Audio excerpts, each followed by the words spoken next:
যে এত যে কন্ট্রোভার্সি এটা একটু এনজয় করেন। আপনার কোচি কোচি ছিল আপনার জন্য সুইসাইড করতে চায় আপনার প্রেমে পড়ে। কেউ আমার প্রেমে পড়ে নাই। কুস্তিগুলা কোথাকার কি দেখে নিয়ে যান ভাই? কি দেখে নিয়ে যান Celebrity? ভাই? লাইলার নেক্সট 5 ইয়ার্স এর প্ল্যান হচ্ছে অনেক বড়। আজ থেকে 5 বছর পরে আপনারা আমাকে দেখবেনও না। আমি পার্সোনালি একজন কিছুই না। আপনার 14 গোষ্ঠী চাইলেও এগুলো ডিলিট করতে পারবেন না।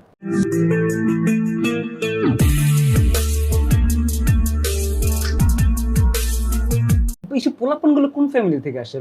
ওদের কি প্রবলেম? ওদের কি শিক্ষা দীক্ষা নাই? ওদের ফ্যামিলি নাই, বাপ মা নাই? টাকা পোলাপান ধরে কুচি কুচি পোলাপানগুলো এরকম আসছে। ওদের লজ্জা শরম নাই? ওদের ফ্রেন্ড নাই, পড়াশোনা করে না? নাকি আপনি বস্তিগুলো ধরে ধরে উঠাই নিয়ে আসেন? ওই আমার জন্য একটা ডাব নিয়ে আসো, কচি ডাব। দুধ ডাব। আবার লিখছে আরফুর রানু, লাইলা আর মেহেদি যা শুরু করছে এগুলা চোখ দিয়ে দেখতে লজ্জা লাগে। সমবয়সী এত গ্ল্যামারাস কেউ কাউকে পাইনি। পেলে গ্ল্যামারাস আমার সমবয়সী কে? শাকিব খান। ওর বয়স তো আমার চেয়ে ছোট। না, জানতে চাচ্ছি কোচ আপনার যে এত যে কন্ট্রোভার্সি এটা একটু এনজয় করেন না। তাইলে আমি কেন এনজয় করব? এটা যারা কন্ট্রোভার্সি ক্রিয়েট করে তারাই আপনি বলেন কেন যে আপনার কোচি কোচি ছিল আপনার জন্য সুইসাইড করতে চায় আপনার প্রেমে পড়ে? কে সুইসাইড করতে চাইছে? কেউ চায় নাই তো আজ পর্যন্ত। আপনি তো বলে পারেন সবাইকে। না না না না, কোথায় বলছি? কেউ আমার প্রেমে পড়ে নাই। আপনি প্রেমে পড়ছেন না, তাইলে কেউই পড়ে নাই। তাহলে এটা ভাবলেন কেন যে আপনার জন্য সুইসাইড করতে গেছে? কেউ সুইসাইড করতে চায় নাই। এগুলো বলেন কেন তাইলে? বলিও ওটা না। স্ক্রিপ্টেড নাটক। বলিও না। লিখেন তো। না না না, সুইসাইড ওয়ার্ডটাই সোশ্যাল মিডিয়াতে বলা যায় না। হ্যালো, ওই অবলিক দিক দিয়ে বলা যায়, ঠিক আছে? এটা শিখে গেছেন, দেখছেন? সব তো শিখে গেছেন। ভেঙে ভেঙে লিখতে হয়, ঠিক আছে? সুই অবলিক আই, হ্যাঁ এইভাবে দিতে হয়। সব তো শিখে গেছে।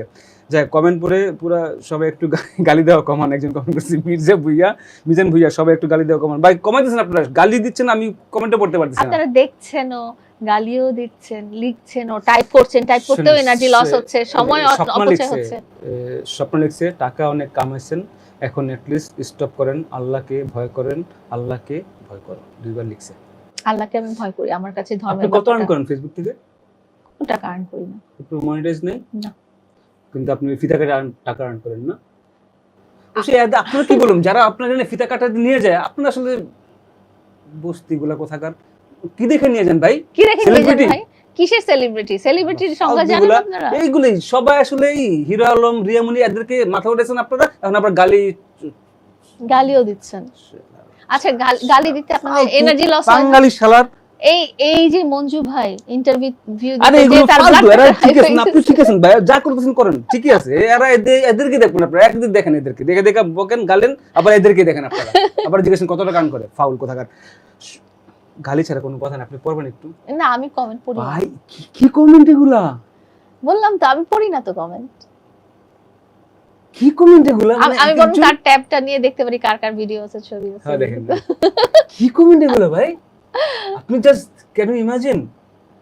শেষ করি চলুন, আমার আজকে বেচারার ব্লাড প্রেশার হয়ে গেছে, আমি তাকে হসপিটাল নিয়ে যাব। বুঝি না, আমি ভাবলাম কই একটা মানুষকে দিনের পথে নিয়ে আসবো, আমাকে আপনারা বস্তির রাস্তায় চলা যেতেছেন।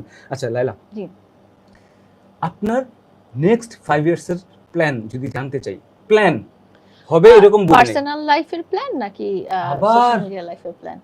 সোশ্যাল মিডিয়া লাইফের প্ল্যান যদি বলেন, না আমি বলি ভাই যে বেবি আপনার লাইলার প্ল্যান। আচ্ছা, লাইলার প্ল্যান, লাইলার নেক্সট 5 ইয়ার্স এর প্ল্যান হচ্ছে অনেক বড়। আমার ব্যক্তিগত লাইফটা অনেক আনস্টেবল হয়ে আছে, আমি ওইটাকে স্টেবল করতে চাই। কেমনে এগুলো করে না না না, এগুলো তো আলাদা জিনিস।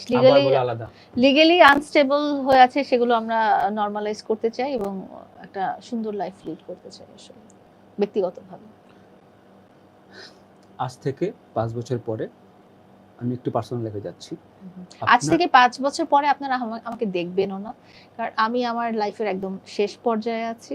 এইখানে যে কোনো, ওই যে একজন বলেছেন না যে এক পা কবরে দিয়ে, এটা একদম সত্যি কথা। আমি যদি রিয়েল লাইফের কথা বলি, আমি কিন্তু একদম লাইফের শেষ পর্যায়ে। আমি যতদিন বেঁচে থাকবো, আমি পার্সোনাল লাইফে চাই যে আমার যেন আনহ্যাপিনেস না থাকে, এবং একটা ব্যক্তির সাথে আমার ব্যক্তিগত বা আইনি দ্বন্দ্ব আছে, আমি চাই এটা যেন শেষ হয়ে যায়। আমি মারা যাওয়ার পরেও যেন সে কোনো না ভোগান্তি হয়, সেটাই আমি চাই। কথা শুনুন, আমি আপনাকে বলি, আপনার পার্সোনাল লাইফ আর যে ভ্লু ফেয়ারি লাইলা যেটা বলতেছেন ক্যারেক্টার, ওইটা না আপনি সেম। আপনি শুধু এই জিনিসটা মাথায় নেন যে আপনি একটাই মানুষ। না, ওটা সেম হবে না। সেম কেন হবে? আপনি কি করেন পার্সোনালি? আমি এই যে বিএল ফালাচ্ছি এখানে বসে বসে। না না না, আপনি ব্যক্তিগতভাবে আপনার প্রফেশন কি বলেন? এটাই করতেছি। আই এম আপনারা বলে তো লাভ নেই, আপনি তো জানেন আমি কি না। হ্যাঁ, আপনি কন্টেন্ট ক্রিয়েটর, না আপনি ইনফ্লুয়েন্সার, আপনি হ্যাঁ, ডিজিটাল ক্রিয়েশন হ্যাঁ। করেন, হ্যাঁ, বা আমি জার্নালিস্ট, আপনি আমার ক্যারেক্টার না না এখন জার্নালিজম, আমি বলছি, হ্যাঁ, আপনি হ্যাঁ, একজন director, জার্নালিস্ট, হ্যাঁ, আপনি হ্যাঁ, ডিরেক্টর, ডিওপি, প্রোডিউসার, যেটাই হন না কেন, হ্যাঁ, হ্যাঁ। এটা আপনি একেবারে মিডিয়ার লাইনে হচ্ছে আপনার। আবার আপনি পেছানো কিন্তু শুরু করছে, আপনি কিন্তু ক্রাইম রিপোর্টার না, না হ্যাঁ, না, বা আপনি কিন্তু ফুড ব্লগার না, এরকম কিছু না। So, আপনার একটা লাইফ আছে যেটার সাথে আপনি রিলেটেড, আপনার ব্যক্তিগত। বাট আমি পার্সোনালি একজন কিছুই না, I am not a journalist. আমি যেটা বলছি ওইটা আমার পার্সোনাল লাইফ না। সো আমার পার্সোনাল লাইফ এবং মিডিয়া লাইফটা আলাদা, ওইটা আমার প্রফেশন না, বিকজ আমার একটা প্রফেশন আছে আলাদা। আপনার তো প্রফেশনই জার্নালিজম। ওরে লাইলা আন্টি, আমি যেটা বলতেছি হাউ কথাটা কিউট, ও বুঝেন। না এতক্ষণে লাইনে আসছে, মানে প্রথম থেকে লাইলা লাইলা লাইলা বলে গেছে, বলছে 63 বছর বয়স, এই সে এখন সে রিয়েলাইজ করছে, এখন সে রিয়েলাইজ করছে, যদি আন্টি শুনো যদি একটু যদি রাহম না না, করে, এখন সে রিয়েলাইজ করছে যে না, আসলে তো 63 বছর বয়স মহিলা। লাইলা আন্টি শুনেন, আমি বলি আপনাকে, আমি বলতেছি যদি আপনার কোনোভাবে মনে হয় স্বপ্নে পাওয়া থাকেন একটা কিছু আসে না স্বপ্নে, যদি এরকম মনে হয় যে আসলে আমি কি করতেছি, মানে কেন করতেছি, এটা না আমি কেন করছি আর কি শুনেন, করছি, যখন না, না, 100টা না, মানুষ, আপনাকে বলি যে এটা আমি যদি আজকে আমি যদি রিয়েলাইজ করি যে না আমার এটা আর ভালো লাগছে না, আমি যদি এই মুহূর্তে আমার সবকিছু স্টপ করে দিই, আমার কিছু যায় আসবে না পার্সোনাল লাইফে। সত্যি কথা, এটা আমার কোনো এফেক্টই করবে না। আমার কখন এফেক্ট করতো, যদি এটা থেকে আমি ইনকাম করতাম, যদি এটা থেকে আমি চলতাম, যদি এটা আমার জীবনের আপনি ইনকাম করতেছেন, আপনি তো ফিদা করতে যাচ্ছেন না না, আমি তো বললাম, আপনি যেহেতু সেলিব্রিটি ভাবেন, আমি যদি আপনি ভাবেন এরা ভাবে আপনাকে আসলে, না না, আমিও ভাবি না, আপনারাও ভাবেন না। তো এটা যদি অফ হয়ে যায় না, এটা কিছুই আসবে না আমার লাইফে, কোনো এফেক্টই পড়বে না। শুনেন, আমি ভাবতেছিলাম যে আপনি বুঝবেন যে 5 বছর পরে, যেটা বলতে যাচ্ছিলেন বলতে দেন না আমাকে, 5 বছর পরে আপনি শাশুড়ি হবেন, 6 বছর পরে আপনি নানি হবেন, তখন এই যে জিনিসগুলা, এটা তো যেটা বলি যে ডিজিটাল ফুটপ্রিন্ট যা করতেছেন এগুলো সব থাকবে।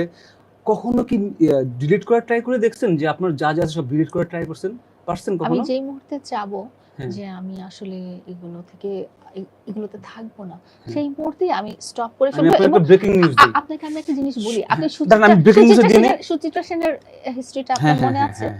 উনি কত পর্দা কাঁপানো অভিনেত্রী ছিলেন, কিন্তু উনি মানে শেষের পর্যায়ে যে একদম স্টপ হয়ে গিয়েছিলেন, হ্যাঁ, তো কি হয়েছে তার ব্যক্তিগত লাইফটা সে লিড বলে দিই কেন উনি এটা করছে, বলবো আপনাকে, আপনি জানেন না তার মানে কাহিনী? বলেন। সুচিত্রা সেন চাইছে আমার যে চেহারাটা মানুষ দেখছে, আমার বৃদ্ধ চেহারাটা যেন কেউ না দেখে, সেটাই সে চেয়েছে। আমার রিলেভেন্স জানেন না, আপনি না বুঝে একটা গল্প বলে দেন, আমার সামনে উল্টাপাল্টা গল্প বলতে এসে না, আমাকে একটু খবর করে দিবেন। রিলেভেন্সটা এখানে যে আমি যদি আজকে কিছু না বলেও সব কিছু থেকে অফ হয়ে যায়, আমার লাইফে কিছু এফেক্ট পড়বে না এটাতে। এইটাই আপনি একটু বলতে চাই, তখন পরে ব্রেকিং নিউজটা দিতে যাচ্ছিলাম। ব্রেকিং নিউজ হচ্ছে এইটা, আপনি চাইলেও, আপনার 14 গোষ্ঠী চাইলেও এগুলো ডিলিট করতে পারবেন না।